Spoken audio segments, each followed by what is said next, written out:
Every moment in hermit mode has transmuted your pain into power.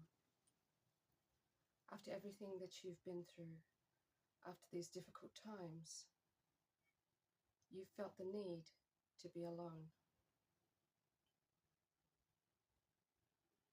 You didn't know how long this would last. All you knew was there was nothing for you out there. Everything that you had encountered out there had been the very things that had created the pain for you.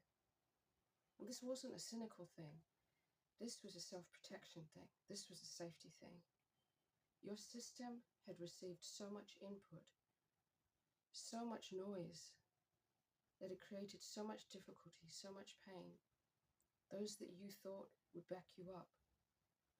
When you were down, when you were out, when others were betraying and turning against you, those who you thought would come to your aid, or at least lend an ear that was caring, sympathetic, all these things had failed you. It was clear to you then that this was not something that you were going to share with people. This was an experience for you. This was a solo walk, a path only you could travel, because only you had signed up for it. Those around you had not. They could not understand, even if they wanted to, and by the looks of it, many didn't even care to.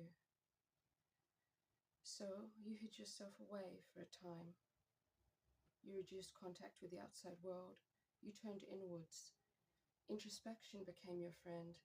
Journaling, long walks, taking time for yourself, self-care, drinking lots of water, eating better, and just getting by, allowing yourself to be, and not putting external pressures on yourself, not needing to be anything for anyone, but just doing what you could to be there for you. Because who else was going to look after you but you? And you rose to this challenge, you rose to this occasion, despite the difficulty, despite the hurt, despite the feelings of being left behind by those very people that you were trying to protect or be good to, or people that you'd called your friends, sometimes more than friends. But you kept yourself to yourself. And the time dragged on. And it got harder before it got better. But then things started to change a little, just a little, here and there. And the more time you spent with yourself, and the more time you humbled yourself to yourself, not for anyone else, but for everything that that could bring you and show you, then gradually all of the pain, all of the knots, all of the twisted parts started to soften and unravel. It didn't mean that it hadn't mattered. It didn't mean that all the pain was gone. What it meant was that you were turning something that had almost destroyed you into something that was now becoming your fuel. What had tried to grind you into the ground was becoming the very foundation on which you would stand. And after some time, you felt that the first brick was laid.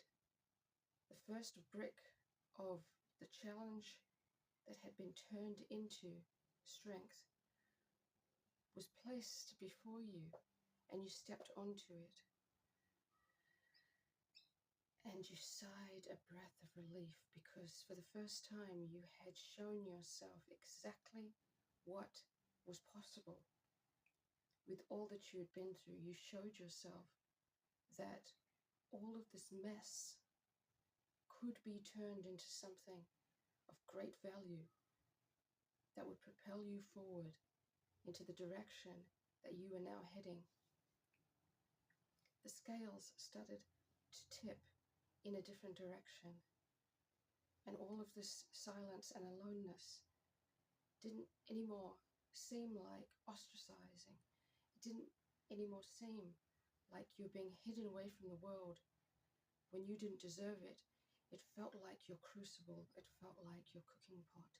It felt like the very thing that would make you